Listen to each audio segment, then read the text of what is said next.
दे दी हमें आजादी बिना खड़ग बिना ढाल, साबरमती के संत तूने कर दिया कमाल। मैं दीपा सिंह बाबा जय गुरुदेव के चरणों में नमन करती हूँ और आप सभी को प्रणाम एवं अभिनंदन करती हूँ। ऊपर कहे गए कड़ी से आप वाकिफ हो गए होंगे। आज उस परमात्मा, उस परमवीर का महापर्व 2 अक्टूबर और अहिंसा दिवस की आप सभी को ढेर सारी शुभकामनाएं। वो परम तपस्वी परमवीर, वो सुकृत शिरोमण और सुधीर, वो परम तपस्वी परमवीर, सुकृत शिरोमण और सुधीर, कुर्बान हुए तो सुलभ हुआ सारी दुनिया को ज्ञान। बापू तुम हो महान, हम करते हैं तुमको सत सत प्रणाम, बापू तुम हो महान। इस पवित्र आत्मा का जन्म 2 अक्टूबर 1869 ईस्वी में गुजरात के पोरबंदर नामक स्थान पर हुआ था और ये बहुत बड़े सत्य और अहिंसा के महान पुजारी थे। सत्य का तेल अहिंसा की बाती, सत्य का तेल अहिंसा की बाती, अमर ज्योति जलती रहे। सत्य का तेल अहिंसा की बाती, अमर ज्योति जलती रहे। तेरे पद चिन्हों पर बापू सारी दुनिया चलती रहे। इस दुनिया का ऐसा महात्मा जो पाप से डरता था, पापी से नहीं। और इस महात्मा ने बिना शस्त्र अस्त्र उठाए ही दुनिया की सबसे बड़ी ताकत को झुकने पर मजबूर कर दिया। और जिसके भजन में ईश्वर थे तो अल्लाह भी। और गांधी जी ने स्वयं कहा था, कर्म ही मेरी पूजा है, खाक ही मेरी शान है, सच्चा मेरा कर्म है और हिंदुस्तान मेरी जान है। और उन्होंने बखूबी अपनी जान की सुरक्षा भी की और उसे अंग्रेजों के चंगुल से बचाया भी। और 1889 ईस्वी में गांधी जी दक्षिण अफ्रीका चले गए और 22 साल का वक्त इन्होंने अपना वहीं बिताया। और 9 जनवरी 1915 को गांधी जी भारत वापस आए थे और इसी उपलक्ष्य में इस दिवस को प्रवासी दिवस के रूप में स्वीकार किया गया और मनाया जाता है। और यहाँ आकर इन्होंने गोपाल कृष्ण गोखले जैसे महापुरुष को अपना राजनीतिक गुरु माना और उन्हीं के बताए हुए रास्ते पर चलने लगे। और सबसे पहले आंदोलन इन्होंने सत्याग्रह आंदोलन चलाया जो कि चंपारण में और 1917 में चलाया।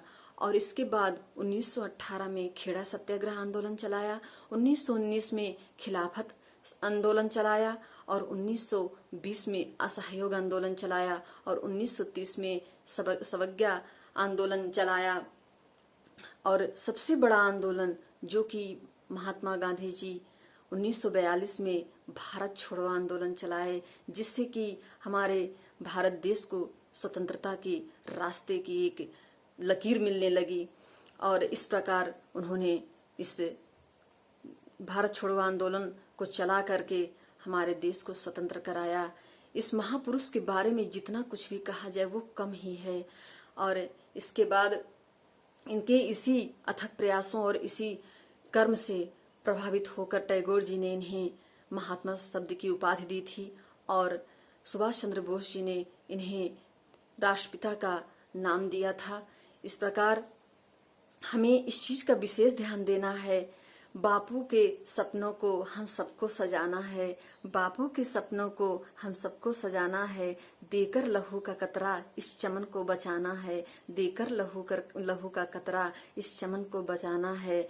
बहुत गा लिया हमने आजादी के गीत, बहुत गा लिया हमने आजादी का गीत, अब हमें देश के भक्ति का फर्ज निभाना है। तो इस प्रकार हमें अपने इस राष्ट्र की रक्षा करना होगा।